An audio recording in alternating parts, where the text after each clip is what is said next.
Hello दोस्तों, नमस्कार। कैसे हैं आप सभी लोग। स्टडी 91 के इस चैनल पे आप सभी लोगों का स्वागत है। मैं विकास मिश्रा आज लेकर आया हूँ सुपर टेक्स्ट से रिलेटेड एक बहुत ही इंपॉर्टेंट टॉपिक का, और आज हम लोग देखेंगे उस टॉपिक के बारे में डिटेल में। ठीक है, तो चलिए उस टॉपिक को हम लोग देखना स्टार्ट करते हैं। और उस टॉपिक का नाम है प्रोनाउन।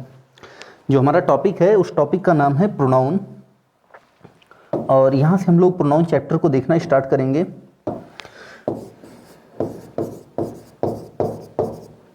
और जो कि आपके सुपर टेट के लिए भी काफ़ी इंपॉर्टेंट चैप्टर है, और साथ साथ ग्रामर के पॉइंट ऑफ व्यू से भी मोस्ट इंपॉर्टेंट चैप्टर है। ठीक है, देखिए ये जो प्रोनाउन चैप्टर है ये ऐसा चैप्टर है जिसका यूज आप कोई भी पार्ट्स ऑफ स्पीच पढ़ेंगे उसमें इसका होना मस्ट है। ठीक है, तो हम लोग आज इसके बारे में बेसिक से एकदम एडवांस लेवल तक देखेंगे, और आपकी सुपर टेट के लिए खासकर ये फोकस करके वीडियो बनाया जा रहा है कि जिससे आपका जो आने वाला एग्ज़ाम है सुपर टेट का उसके लिए ये आप लोगों के लिए हेल्पफुल हो। ठीक है, तो चलिए देखना स्टार्ट करते हैं। तो सबसे पहले हम लोग देखेंगे प्रोनाउन के डेफिनेशन के बारे में कि प्रोनाउन आखिर में होता क्या है।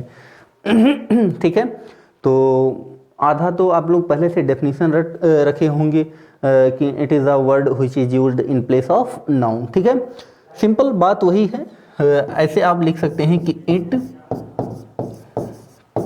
Replaces noun. ठीक है, यह क्या करता है, नाउन को रिप्लेस करता है। मतलब जहां नाउन लिखा होता है नाउन को हटा के उसके स्थान पे ये आ जाता है। क्लियर है इतना। तो प्रोनाउन की डेफिनेशन क्या होती है, इट रिप्लेसेज नाउन, या नाउन को रिप्लेस करता है, और हिंदी में इसको बोलते हैं सर्वनाम। हिंदी में इसको क्या बोलते हैं, सर्वनाम बोलते हैं। क्लियर है इतना। चलिए थोड़ा सा हम लोग आगे बढ़ते हैं, इसके एग्जाम्पल्स को देखते हैं। ठीक है, इसके आज हम लोग एग्जाम्पल्स को देखते हैं, और एकदम प्रैक्टिकल एग्जाम्पल्स को देखेंगे जो कि डायरेक्ट आपके माइंड को हिट करेंगे। ठीक है, तो चलिए देखना स्टार्ट करते हैं। जैसे हमने एक सेंटेंस लिख दिया, Ram is going to school,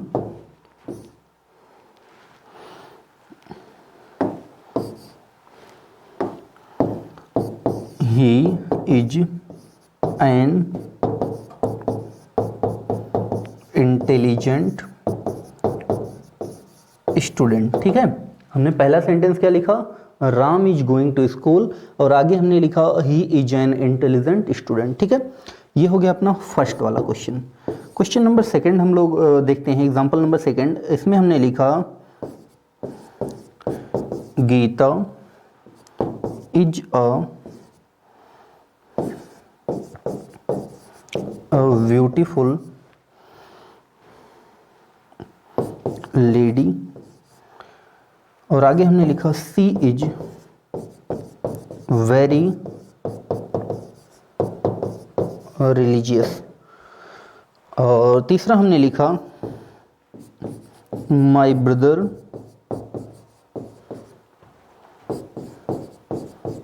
purchased a bicycle and it is very helpful for me। ठीक है, ये सेंटेंस हमने तीन सेंटेंस आपके यहाँ पे सामने मैंने लिख दिए हैं। ठीक है, अब हम लोग देखेंगे इसके थ्रू प्रोनाउन के बारे में। ठीक, किसको देखेंगे यहाँ पे हम, इसके थ्रू प्रोनाउन के बारे में यहाँ पे देखना स्टार्ट करेंगे। ठीक, देखिए जो पहला सेंटेंस लिखा Ram is going to school, और आगे लिखा he is an intelligent student. ठीक है, अब इस सेंटेंस में एक नाउन लिखा हुआ है। देखो नाउन क्या होता है, जिसका भी नाम होता है उसी को हम क्या बोलते हैं, नाउन बोलते हैं। तो राम यहाँ पे क्या है, नाउन है। अच्छा, ये जो पूरा का पूरा दोनों सेंटेंस लिखा है इसमें जाने का काम कौन कर रहा है, तो पता चला कि जाने का काम राम कर रहा है। अच्छा, इंटेलिजेंट स्टूडेंट कौन है इसमें, तो इंटेलिजेंट स्टूडेंट भी यहाँ राम ही है। ठीक है, अब देखिए इसको हम दो तरीके से सेंटेंस लिख सकते हैं कि एक लिखें Ram is going to school, और फिर आगे फिर मैं लिखूं कि Ram is an intelligent student. तो हमको क्या करना पड़ेगा, एक बार यहाँ पर और एक बार यहाँ पर, दो स्थानों पे सेम नाउन को रिपीट करना पड़ेगा। मतलब दो स्थान पर एक ही नाउन को लिखना पड़ेगा। ठीक है, तो एक ही वर्ड को बार बार या एक ही नाउन की बार बार रिपीटेशन इंग्लिश में गलत मानी जाती है, ठीक है। तो हम यहाँ पे उसके रिपीटेशन से बचने के लिए हम क्या करेंगे, यहाँ पे एक ऐसा वर्ड लिखेंगे कि जो इसी राम को ही बताता हो, मतलब ये जो नाउन लिखा हुआ है ये बताए नाउन को ही, लेकिन इस नाउन को हमें यहाँ पे ना लिखना पड़े, ठीक है। तो ये राम को ना लिख करके हमने क्या लिख दिया है, इसके स्थान पे ही लिख दिया है। तो राम का पार्ट्स ऑफ स्पीच क्या था, तो राम का पार्ट्स ऑफ स्पीच यहाँ पे नाउन था, और नाउन के स्थान पे हमने एक वर्ड लिख दिया है ही। तो ही क्या कहलाएगा, प्रोनाउन कहलाएगा। ही क्या कहलाएगा, प्रोनाउन कहलाएगा। आया समझ में इतना। चलिए बढ़ते हैं हम लोग अपने नेक्स्ट वाले क्वेश्चन पे। अगला लिखा है Geeta is a beautiful lady and आगे लिखा है सी इज वेरी रिलीजियस। तो यहाँ पे ब्यूटीफुल लेडी कौन है, तो पता चला कि यहाँ पे ब्यूटीफुल लेडी गीता है। अच्छा, गीता का पार्ट्स ऑफ स्पीच क्या है, नाउन। अच्छा, यहाँ पे वेरी रिलीजियस, रिलीजियस मीन्स होता है धार्मिक, रिलीजियस मीन्स होता है धार्मिक। तो यहाँ पे धार्मिक कौन है, तो ये भी पता चला कि धार्मिक भी यहाँ पे गीता ही है, ठीक है। अब इसको भी हम फिर दो तरीके से लिख सकते हैं, या तो लिखें कि Geeta is a beautiful lady, और आगे फिर मैं लिखूं कि गीता इज वेरी रिलीजियस। तो यहाँ भी हमको क्या करना पड़ेगा, एक ही नाउन को दो बार हमें रिपीट करना पड़ेगा, और फिर यहाँ पे वही चीज़ लागू होती है कि हमें यहाँ पे लिखने के लिए एक ऐसा वर्ड चाहिए कि जो इस नाउन को बताए, जो गीता को बताए, ठीक है, गीता को जो रिप्लेस करे। मतलब गीता के स्थान पे हमें एक ऐसा वर्ड लिखना है कि जो इसी नाउन को बताए, ठीक है। तो यहाँ पे हमने क्या लिखा, सी लिखा। तो यहाँ पे जो सी वर्ड है किसको रिप्लेस कर रहा है, इस नाउन को रिप्लेस कर रहा है ना। तो ये जो सी वर्ड होगा ये क्या हो जाएगा, प्रोनाउन हो जाएगा। ये जो सी वर्ड होगा ये क्या हो जाएगा, प्रोनाउन हो जाएगा। अगला सेंटेंस हमने देखा, लिखा है my brother purchased a bicycle and it is very helpful for me. तो यहाँ पे देखिए, यहाँ पे परचेज्ड क्या है, वर्ब है, और माई ब्रदर क्या है, यहाँ पे सब्जेक्ट है, और क्या खरीदा उसने, बाइसिकल खरीदा। तो बाइसिकल क्या हो जाएगा यहाँ पे, ऑब्जेक्ट। अब यहाँ पे फिर आगे बात करें, इट इज़ वेरी हेल्पफुल। अब वेरी हेल्पफुल क्या होगा, वेरी हेल्पफुल उसका भाई है कि यहाँ पे बाइसिकल है, तो जाहिर सी बात है यहाँ पे वो बाइसिकल के हेल्पफुल होने के बारे में बात कर रहा है, ठीक है। अब या तो फिर मैं आगे लिखूं कि the bicycle is very helpful for me, या फिर इस नाउन को, ये जो बाइसिकल नाउन लिखा हुआ है, इस नाउन को लिखने से बचने के लिए हमें एक यहाँ पे ऐसा वर्ड चाहिए जो किसको बताए, इसी बाइसिकल को ही रिप्रेजेंट करे, ठीक है। तो यहाँ पे हमने एक वर्ड क्या लिख दिया है, इट, और ये इट जो है किसको रिप्लेस कर रहा है, बाइसिकल नाउन को, और नाउन को जो रिप्लेस करता है वो क्या कहलाता है, प्रोनाउन कहलाता है। नाउन को जो वर्ड रिप्लेस करता है वो क्या कहलाता है, प्रोनाउन कहलाता है। क्लियर। तो आशा करता हूं कि ये जो आपके सामने सेंटेंस लिखा हुआ है इसमें आपको प्रोनाउन का एक लाइव एग्जांपल फील हो रहा होगा कि प्रोनाउन को वास्तव में हम कैसे रिप्लेस करते हैं, और कैसे उसकी ज़रूरत पड़ती है सेंटेंस में, और उसकी क्यों ज़रूरत पड़ती है सेंटेंस में। ये सारी बातें, ये जो तीन एग्जाम्पल हमने दिए हैं, इन तीनों एग्जाम्पल से आशा करता हूँ कि आप लोगों की क्लियर हो गई होंगी, ठीक है। क्लियर इतना। चलिए बढ़ते हैं हम लोग थोड़ा सा आगे, और प्रोनाउन के बारे में कुछ चीज़ें हम लोग और जानते हैं, ठीक है। तो अगर हम आगे इसके प्रोनाउन के आगे वाले पार्ट की बात करेंगे, तो अब इसके देखिए शाब्दिक अर्थ के बारे में मैंने बता दिया, डेफिनेशन के बारे में बता दिया, इसके एग्जाम्पल्स के बारे में मैंने डिस्कस कर दिया। अब मैं डिस्कस करूंगा इसके टाइप्स के बारे में। किसके बारे में डिस्कस करूंगा, इसके टाइप्स के बारे में, ठीक है। तो इसके अगर मैं टाइप्स की बात करूं, ठीक है, तो यह 11 प्रकार का होता है। कितने प्रकार का होता है, 11 प्रकार का होता है। और याद करने का तरीका है प्राइड। याद करने का जो तरीका है वो क्या है, प्राइड, ठीक है। इस सब पे स्क्वायर लगा है, बाकी पे सब पे स्क्वायर लगेगा, और जो आर लिखा है इस पे हमने क्यूब लगा रखा है, ठीक है। तो देखते हैं कौन कौन से हैं वो इसके 11 टाइप्स, ठीक है। अगर सबको आप ऐड करेंगे तो टोटल मिला के 11 होंगे। तो देखिए पहला पी से स्टार्ट है, तो पी से पर्सनल प्रोनाउन। सबसे पहले क्या आएगा, पर्सनल प्रोनाउन, ठीक है। फिर दूसरा आएगा पोजेसिव प्रोनाउन।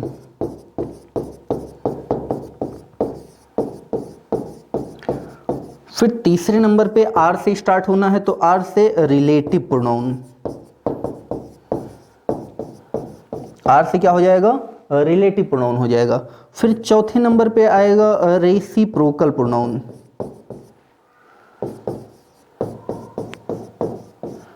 और पांचवें नंबर पे आएगा रिफ्लेक्सिव प्रोनाउन।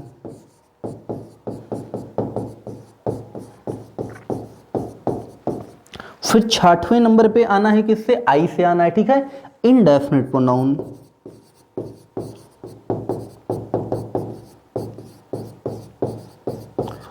और 7वें नंबर पे फिर आई से ही वर्ड हमको लिखना है और वो है इंट्रोगेटिव प्रोनाउन।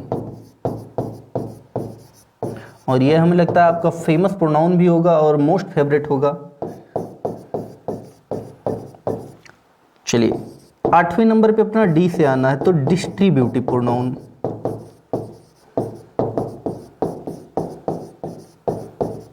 और फिर 9वें नंबर पे फिर से हमको डी वाले को ही लिखना है, तो वो है डेमोन्स्ट्रेटिव प्रोनाउन।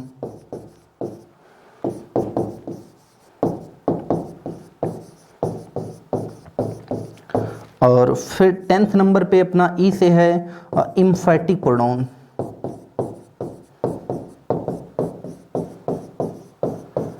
और लास्ट में 11 नंबर पे आएगा अपना एक्सक्लेमेटरी प्रोनाउन।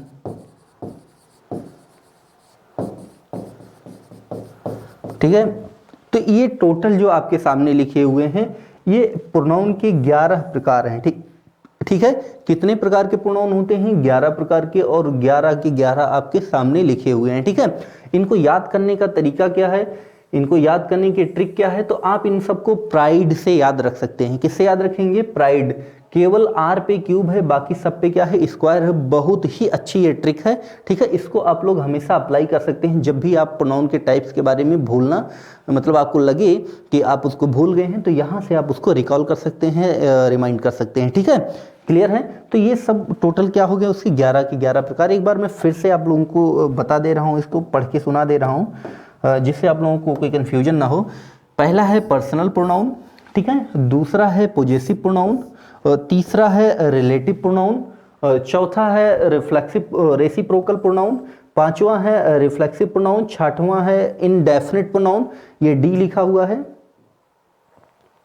ठीक है, और सातवां है अपना इंट्रोगेटिव प्रोनाउन, और आठवां है डिस्ट्रीब्यूटिव, नौवां है डेमोन्स्ट्रेटिव, और 10वां है एम्फैटिक, और 11वां है एक्सक्लेमेटरी प्रोनाउन। ठीक है, तो ये प्रोनाउन के अपने 11 प्रकार हैं। क्लियर है इतना?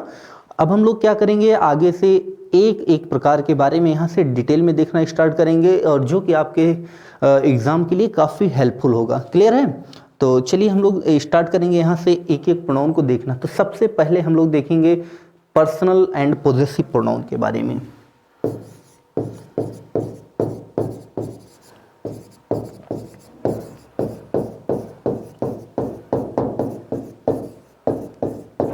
सबसे पहले हम लोग किसके बारे में देखेंगे? यहाँ पे पर्सनल एंड पॉजेसिव प्रोनाउन के बारे में देखना स्टार्ट करेंगे। ठीक है, सबसे पहले ये समझो, एक वर्ड होता है पोजीशन। क्या वर्ड होता है? पोजीशन। ठीक है, और पोजीशन मीन्स होता है अधिकार।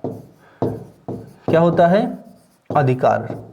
ठीक है, तो इसी से बना है पॉजेसिव प्रोनाउन, और इसी के साथ साथ एक वर्ड आपको और आगे पढ़ने को मिलेगा, पॉजेसिव एडजेक्टिव। ठीक है, तो इसी पोजीशन से ही बना हुआ है पॉजेसिव भी, और वो भी किसकी बात करेगा? हमेशा अधिकार की बात करेगा। क्लियर है? तो सबसे पहले देखते हैं कि ये पर्सनल एंड पॉजेसिव प्रोनाउन होते क्या हैं। तो ये जो डियर स्टूडेंट्स, ये जो पर्सनल और पॉजेसिव प्रोनाउन होते हैं, ये हमेशा पर्सन्स के बारे में बताते हैं। और किसके बारे में बताते हैं? पर्सन्स के बारे में बताते हैं। इंग्लिश में हमेशा पर्सन को रिप्रेजेंट करते हैं, रेफर करते हैं। ठीक है, तो सबसे पहले देखते हैं कि पर्सन क्या है। तो इंग्लिश ग्रामर में पर्सन 3 प्रकार के होते हैं, और जो अपना पहला होता है उसको हम बोलते हैं फर्स्ट पर्सन। इसके बाद में आता है सेकंड पर्सन, और इसके बाद में तीसरे नंबर पे आता है थर्ड पर्सन। ठीक है, तो ये अपने पर्सन के 3 प्रकार होते हैं। कौन कौन से पर्सन कैसे यूज किए जाते हैं, उनकी पहचान क्या है, उनका कार्य क्या है, थोड़ा सा इसके बारे में हम लोग आगे देखेंगे। ठीक, तो यहाँ पे देखिए जो फर्स्ट पर्सन है, फर्स्ट पर्सन कौन होता है? तो फर्स्ट पर्सन होता है स्पीकर। फर्स्ट पर्सन कौन होता है? स्पीकर। स्पीकर मीन्स क्या होता है? बोलने वाला। स्पीकर मीन्स क्या होता है? बोलने वाला, या इसी को बोलते हैं वक्ता, या इसी को क्या बोलते हैं? वक्ता। तो कोई भी जो सेंटेंस लिखा होता है उसमें जो वक्ता होता है वो हमेशा क्या होता है? First person. और फर्स्ट पर्सन के अंतर्गत 2 प्रोनाउन आते हैं। पहला होता है आई और दूसरा होता है वी। आई और वी ये जो होता है ये फर्स्ट पर्सन के अंतर्गत आता है, ठीक है। फिर हम लोग देखेंगे यहाँ पे सेकंड पर्सन के बारे में। तो सेकंड पर्सन कौन होता है? लिसनर। और लिसनर मीन्स क्या होता है? सुनने वाला।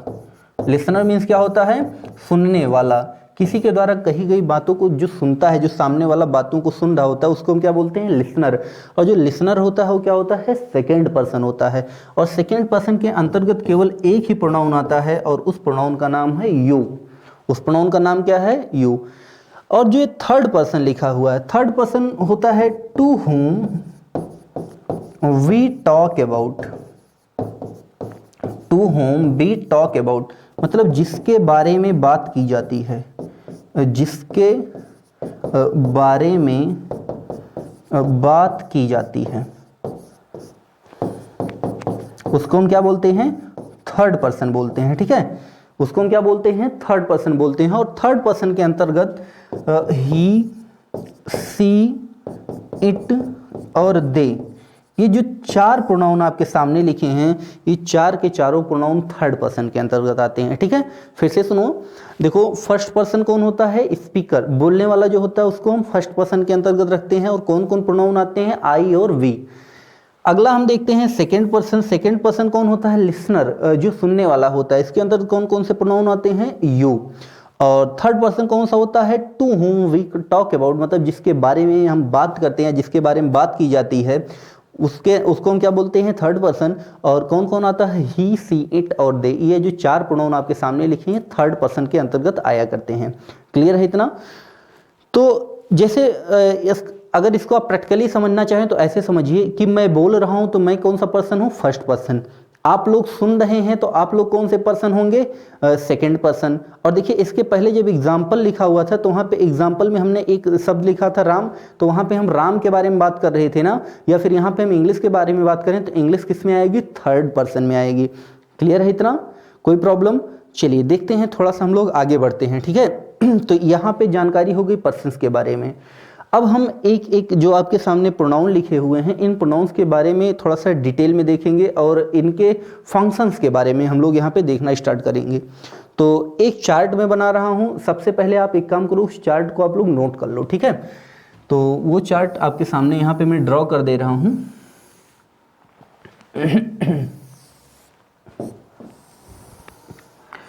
और इसमें पहला है सब्जेक्टिव केस, या इसी को नॉमिनेटिव केस भी बोला जाता है। दूसरा है ऑब्जेक्टिव केस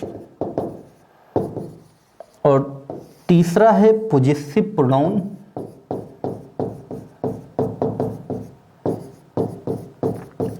और चौथा है पोजेसिव एडजेक्टिव, जिसकी अभी इसके पहले हमने बात की थी। चौथा क्या है इसका? पोजेसिव एडजेक्टिव है, ठीक है, जिसके बारे में अभी हमने थोड़ी देर पहले बात की थी, ठीक है। तो ये आप लोगों को चार कॉलम ऐसे बनाने हैं। अभी बनाने नहीं है, अभी केवल सुनने हैं। बाद में वीडियो को पॉज करके वहां कॉलम बना सकते हैं, इसको लिख भी सकते हैं, ठीक है। तो चलिए देखना स्टार्ट करते हैं एक एक प्रोनाउन के बारे में। तो सबसे पहले हम लोग देखेंगे यहाँ पे आई के बारे में। तो आई सब्जेक्टिव केस होता है, इसका ऑब्जेक्ट होता है मी। पोजेसिव एडजेक्टिव प्रोनाउन होता है माइन और पोजेसिव एडजेक्टिव होता है माई। फिर हम लोग देखेंगे आई के बाद में वी के बारे में। वी का ऑब्जेक्ट होता है अस, पोजेसिव प्रोनाउन होता है आवर्स और पोजेसिव एडजेक्टिव क्या होता है? आवर। पोजेसिव एडजेक्टिव क्या होता है? आवर। फिर हम लोग देखेंगे यहाँ पे यू के बारे में, और यू का ऑब्जेक्ट यू ही होता है। और पोजेसिव प्रोनाउन होता है योर्स और पोजेसिव एडजेक्टिव इसका होता है योर। क्लियर है इतना? फिर हम लोग देखेंगे यहाँ पे ही के बारे में। ही का ऑब्जेक्ट होता है हिम, पोजेसिव एडजेक्टिव होता है हिज और पोजेसिव प्रोनाउन भी क्या होता है? हिज होता है, ठीक है। अगला हम लोग देखेंगे सी के बारे में। सी का ऑब्जेक्ट होता है हर, इसका पोजेसिव प्रोनाउन पोजेसिव एडजेक्टिव जो है वो भी हर होता है और पोजेसिव प्रोनाउन जो होता है वो क्या होता है? हर्ष होता है। फिर हम लोग देखेंगे इट के बारे में, और इट जो लिखा हुआ है, इट का ऑब्जेक्ट होता है इट ही और पोजेसिव एडजेक्टिव होता है इट्स, और इसका जो पोजेसिव प्रोनाउन होता है वो एब्सेंट होता है, मतलब इट का कोई भी पोजेसिव प्रोनाउन नहीं होता। और लास्ट में हम लोग देखेंगे यहाँ पे दे के बारे में। दे का ऑब्जेक्ट होता है देम और पोजेसिव प्रोनाउन होता है देयर्स और पोजेसिव एडजेक्टिव होता है देयर। पॉजिटिव एडजेक्टिव क्या होता है इसका, देयर होता है। ठीक है, तो ये चार्ट आप लोगों के सामने यहाँ पे बन के तैयार हो गया है। ठीक, ये चार्ट मोस्ट इंपॉर्टेंट है। इस चार्ट को आप लोग कैसे भी करके आपको इसको लर्न कर लेना है और अच्छे से लर्न करना है कि आप कहीं भी फंसे ना। जैसे मान लीजिए सामने वाला आपसे पूछा कि आई का ऑब्जेक्ट क्या है, तो आप फटाक से बता दीजिए मी। ठीक है, आई का पॉजिटिव प्रोनाउन क्या है, तो आप बताएंगे माइन। आई का पॉजिटिव एडजेक्टिव क्या है, तो आप बताएंगे माई। लेकिन घुमा के भी वो पूछ सकता है, ऐसे पूछ सकता है कि माई का सब्जेक्टिव केस क्या है, माइन का सब्जेक्टिव केस क्या है, तो ऐसा भी पूछा जा सकता है आपसे क्वेश्चन। तो कैसे भी आपसे यहाँ पे घुमाए, आपको यहाँ पे ये एकदम से अच्छे से तैयार होना चाहिए। और अगर आपने ये नहीं तैयार की तो पूरी ग्रामर में आपको बहुत परेशानी होगी। ठीक है, तो आपको परेशानी ना हो इसलिए ये जो चार्ट है ये आप 100% तैयार कर लीजिए। एकदम से आपको लर्न होना चाहिए, लर्न बाय हार्ट, मुंह जबानी आपको याद होना चाहिए। ठीक है, चलिए थोड़ा सा हम लोग इस चार्ट के बारे में यहाँ पे एनालिसिस करेंगे, थोड़ी सी चीज़ों को देखेंगे। क्लियर, तो देखना स्टार्ट करते हैं हम लोग। तो देखिए यहाँ पे ये जो आई और वी लिखा हुआ है ये कौन सा पर्सन है, ये फर्स्ट पर्सन है। ठीक है, यू लिखा है, यू कौन सा पर्सन है यहाँ पे, सेकेंड पर्सन है। यू यहाँ पे कौन सा पर्सन है, सेकेंड पर्सन है। यू यहाँ पे जो लिखा है ये सेकेंड पर्सन है। और ही, सी, इट और दे, ये जो तीनों लिखे, चारों लिखे, ये कौन से पर्सन है, थर्ड पर्सन है। ठीक है, तो यहाँ से पर्सन को मैंने क्या किया, अलग अलग कैटेगराइज कर दिया। क्लियर है इतना? आगे सुनो, ये देखो आई, वी, यू और यहाँ से मैं उठा ले रहा हूँ दे को। ठीक है, ऐसे मैं थोड़ा सा इधर लिख रहा हूँ।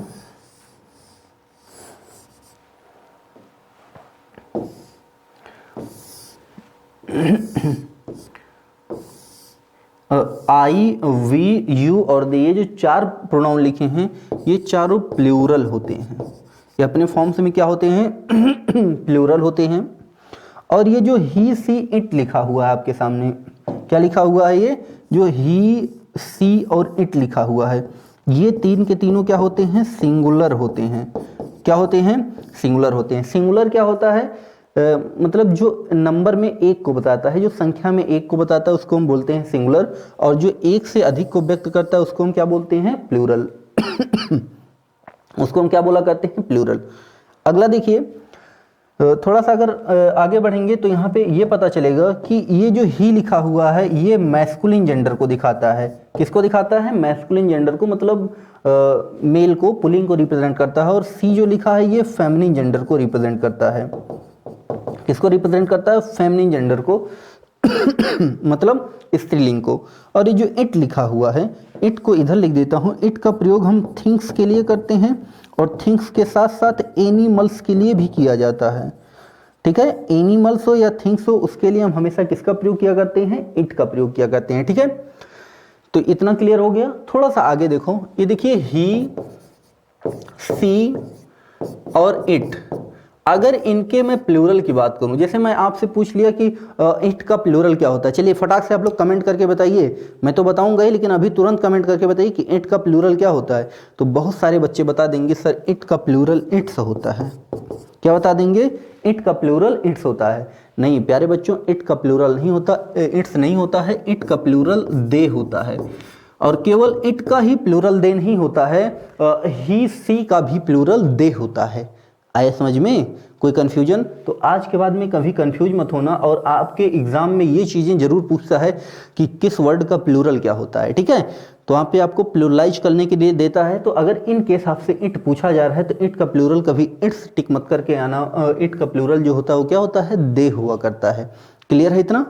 थोड़ा सा हम लोग आगे और बढ़ेंगे, थोड़ा सा और इन्हीं सब चीज़ों के बारे में देखेंगे।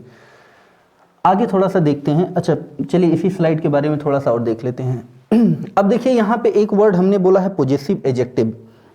यहाँ पे एक शब्द हमने बात की है पॉजेसिव एडजेक्टिव की। चलिए बढ़ना पड़ेगा हमको अगली स्लाइड पर ही। तो पॉइंट नंबर 1 यहाँ पे में देखिए कि ये जो पॉजेसिव एडजेक्टिव है, ये जो हमने बात की है पॉजेसिव एडजेक्टिव के बारे में। पॉजेसिव एडजेक्टिव का प्रयोग किसी भी सेंटेंस में कभी अकेले नहीं किया जाता। पॉजेसिव एडजेक्टिव का प्रयोग जब भी किया जाता है तो हमेशा इसका प्रयोग नाउन के साथ किया जाता है। और पॉजेसिव एडजेक्टिव जो होती है वो क्या होती है, नाउन से हमेशा पहले प्रयोग की जाती है। मतलब ये जो मैंने बताया था his, her, your, our, their, its और माई, ये जो 7 शब्द आपके सामने लिखे हुए हैं, इन सब का प्रयोग जब भी करेंगे किसी सेंटेंस में तो हमेशा नाउन से पहले किया जाता है।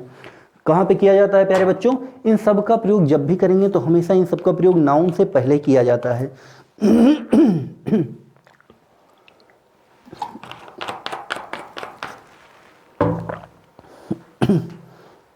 थोड़ा सा आगे हम लोग और बढ़ते हैं। देखिए जो सेंटेंस होता है, देखिए जो सेंटेंस होता है, सेंटेंस का स्ट्रक्चर एक बेसिक स्ट्रक्चर होता है। उसमें सबसे पहले आता है सब्जेक्ट, फिर उसके बाद में आता है वर्ब, और फिर उसके बाद में क्या आता है? ऑब्जेक्ट आता है। ठीक है, ये किसी भी सेंटेंस का एक बेसिक स्ट्रक्चर हुआ करता है। किसी भी सेंटेंस का क्या होता है? एक बेसिक स्ट्रक्चर हुआ करता है। तो अब मैं बात करूंगा फिर केसेज के बारे में। तो जो भी सब्जेक्टिव केस होते हैं, जितने भी सब्जेक्टिव केस होते हैं, सब्जेक्टिव केस का प्रयोग हमेशा वर्ब से पहले किया जाता है। मतलब जितने भी सब्जेक्टिव केस होंगे यहाँ पर आ सकते हैं। ठीक है, और उसके बाद में जितने भी ऑब्जेक्टिव केस होते हैं, जितने भी ऑब्जेक्टिव केस होते हैं, इनका प्रयोग हमेशा वर्ब के बाद में किया जाता है। अभी मैं केवल सेंटेंस में भी बात कर रहा हूँ। तो अगर कोई भी सेंटेंस लिखा हुआ है तो उसमें सब्जेक्टिव केस का प्रयोग हमेशा वर्ब से पहले किया जाता है और ऑब्जेक्टिव केस का प्रयोग हमेशा वर्ब के बाद में किया जाता है। इतना क्लियर है? थोड़ा सा और आगे बढ़ते हैं। अच्छा, ये जो आपको बताया पॉजेसिव एडजेक्टिव, तो पॉजेसिव एडजेक्टिव का प्रयोग कभी भी अकेले मतलब सिंगल नहीं किया जाता है। लेकिन अगर मैं बात करूंगा पॉजेसिव प्रोनाउन की, अगर मैं बात करूंगा पॉजेसिव प्रोनाउन की, तो जो पॉजेसिव प्रोनाउन होते हैं इनका प्रयोग हमेशा अकेले ही किया जाता है। इनका प्रयोग जब भी करेंगे तो इनका प्रयोग हमेशा अकेले ही किया जाता है। पॉजेसिव प्रोनाउन का प्रयोग कभी भी नाउन से पहले नहीं किया जाता। मतलब नाउन से पहले कभी भी पॉजेसिव प्रोनाउन का प्रयोग नहीं किया जाता है, जबकि पॉजेसिव एडजेक्टिव का प्रयोग हमेशा ही नाउन से पहले ही किया जाता है। क्लियर है इतना? चलिए देखते हैं कुछ छोटे छोटे एग्जाम्पल्स को, फिर हम लोग आगे की तरफ बढ़ेंगे। जैसे कि मान लीजिए कि मैंने एग्जाम्पल दिया आप लोगों को, और एग्जाम्पल में सबसे पहला हमने एग्जाम्पल लिखा मी एम गोइंग टू स्कूल, या हमने लिख दिया them are playing cricket in the field। यहाँ पे हमने क्या लिख दिया? them are playing cricket in the field। अभी जो आपके सामने सेंटेंस लिखा है इसमें देखिए am क्या है? हेल्पिंग वर्ब है, और गोइंग क्या है? मेन वर्ब है। कुल मिला के ये दोनों किसका काम कर रही हैं ये सेंटेंस में? वर्ब का। और टू क्या है यहाँ पे? प्रीपोजिशन है। और स्कूल जो लिखा हुआ है यहाँ पे जो स्कूल वर्ड लिखा हुआ है ये क्या है? प्रीपोजिशन का ऑब्जेक्ट है। ये जो स्कूल वर्ड लिखा हुआ है क्या है? प्रीपोजिशन का ऑब्जेक्ट है। और पार्ट्स ऑफ स्पीच इसका क्या होगा? नाउन होगा। ठीक है, पार्ट्स ऑफ स्पीच इसका क्या होगा? नाउन होगा। ऐसे ही अगला सेंटेंस देखिए, आर क्या है यहाँ पे? हेल्पिंग वर्ब है। प्लेइंग यहाँ पे क्या है? मेन वर्ब है। क्या प्ले कर रहे हैं? क्रिकेट, तो क्रिकेट ऑब्जेक्ट है और क्रिकेट का पार्ट्स ऑफ स्पीच क्या है यहाँ पे? नाउन है। इन क्या है यहाँ पे? प्रीपोजिशन है। फील्ड क्या है? नाउन है। और द क्या है यहाँ पे? आर्टिकल लिखा हुआ है। ठीक है, अब देखिए ये जो सेंटेंस है इसको फिर वही स्टैंडर्ड फॉर्मेट में बांटेंगे। तो देखिए यहाँ पे वर्ब से पहले क्या आती है? सब्जेक्ट, फिर वर्ब, और इसके बाद में ये लास्ट में ऑब्जेक्ट नहीं है इसमें, लेकिन प्रीपोजिशन के साथ में प्रीपोजिशनल ऑब्जेक्ट आया। ठीक है, तो ये सेंटेंस हो गया। अब देखिए वर्ब से पहले हमेशा किस केस का प्रयोग करते हैं? सब्जेक्टिव केस का ना। अच्छा, मी यहाँ पे देखिए लिखा हुआ है, और मी कौन सा केस था यहाँ पे? यहाँ पे अगर मैं मी की बात करूंगा तो मी कौन सा केस था? ऑब्जेक्टिव केस था ना। ये देखो जो अपना मी है, मी कौन सा केस है यहाँ पे? ऑब्जेक्टिव केस है। तो हमें वहां पे सब्जेक्ट चाहिए, और मी का सब्जेक्टिव केस क्या होता है? आई। मी का सब्जेक्टिव केस क्या होता है? आई। तो हम क्या करेंगे? ये जो हमने एग्जाम्पल दिया हुआ था यहाँ पे पर से मी को हटाएंगे और मी के स्थान पे क्या लिखेंगे? आई लिखेंगे, तो हो जाएगा I am going to school. ठीक, अगला जो हमने देखा सेंटेंस, इसमें क्या लिखा हुआ है? Them are playing cricket in the field. तो देम नहीं होना चाहिए, वर्ब से पहले सब्जेक्टिव केस आता है, और देम का सब्जेक्टिव केस क्या होता है? दे होता है। देम का सब्जेक्टिव केस क्या होता है? दे होता है। चलिए अगला एग्जांपल देखते हैं। हमने लिखा our is a big house, और चौथा सेंटेंस हमने लिखा hours a house is a very big. ठीक है, ये हमने लिख दिया। और एक हमने पांचवा सेंटेंस लिखा, हमने लिखा India and Pakistan are Asian countries, Asian लिख दे रहा हूँ साथ में।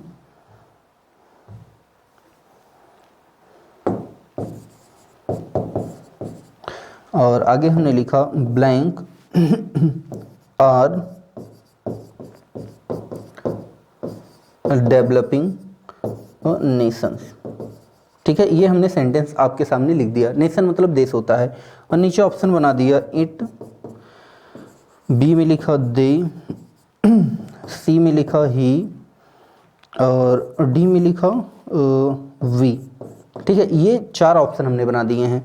अब हमको इन क्वेश्चंस को सॉल्व करना है। ठीक है, तो देखिए कैसे सॉल्व करेंगे। सबसे पहले तो आ जाते हैं क्वेश्चन पे। तो देखिए यहाँ पे लिखा आवर, सब्जेक्ट हो गया, इज क्या है वर्ब हो गई, और बाकी ये जो लिखा हुआ है ऑब्जेक्ट तो नहीं है, कॉम्प्लीमेंट लिखा हुआ है। ठीक है, तो चलिए देखना स्टार्ट करते हैं। अच्छा, वर्ब से पहले हमेशा कौन सा केस आता है? Subjective case. अब देखिए आवर लिखा हुआ है, तो आवर का सब्जेक्टिव केस वी होता है, ऑब्जेक्टिव केस अस होता है, और पॉजेसिव एडजेक्टिव आवर होता है, और पॉजेसिव प्रोनाउन क्या होता है? आवर्स होता है। अब अपने पास चार ऑप्शन है, इन्हीं चारों में से किसी एक को यहाँ पे रखना है। ठीक है, अब देखो एक एक रख के हम देखेंगे। अब देखिए लिखा वी, अस, आवर और आवर्स। देखो अगर यहाँ लिख देंगे वी तो क्या हो जाएगा? We is a big house, हम एक बड़े घर हैं। पहली बात तो वी के साथ इज आएगा नहीं, लेकिन अगर मान लीजिए लिख भी दिया तो क्या हो जाएगा? हम एक बड़े घर हैं। क्या अर्थ सही निकल रहा है? नहीं, यहाँ पे अर्थ क्या हो जा रहा है? गलत हो जा रहा है। तो यहाँ पे वी नहीं होगा। अच्छा, वर्ब से पहले कभी ऑब्जेक्टिव केस नहीं आता, तो यहाँ पे अस नहीं होना चाहिए। अब हमारे पास बचे दो ऑप्शन, आवर्स और आवर। अब अगर हमने यहाँ पे आवर लिखा तो मैंने आपको बता रखा आवर का प्रयोग कभी भी अकेले नहीं किया जाता। क्यों? क्योंकि आवर जो लिखा है पॉजेसिव एडजेक्टिव है, और पॉजेसिव एडजेक्टिव का प्रयोग हमेशा ही नाउन से पहले किया जाता है। तो यहाँ पे आवर्स भी नहीं होगा। तो बचा अपने पास ऑप्शन क्या? आवर नहीं होगा, आवर्स बचा हुआ। तो हम यहाँ पे क्या लिख देंगे? आवर्स। ठीक है, तो यहाँ पे क्या हो जाएगा? Hours is a big house, मतलब हमारा एक बड़ा घर है। और देखिए जो पॉजेसिव प्रोनाउन हुआ करते हैं, जो क्या होते हैं? पॉजेसिव प्रोनाउन हुआ करते हैं, इनके साथ आने वाली जो वर्ब होती है वो सिंगुलर हुआ करती है। कैसी होती है?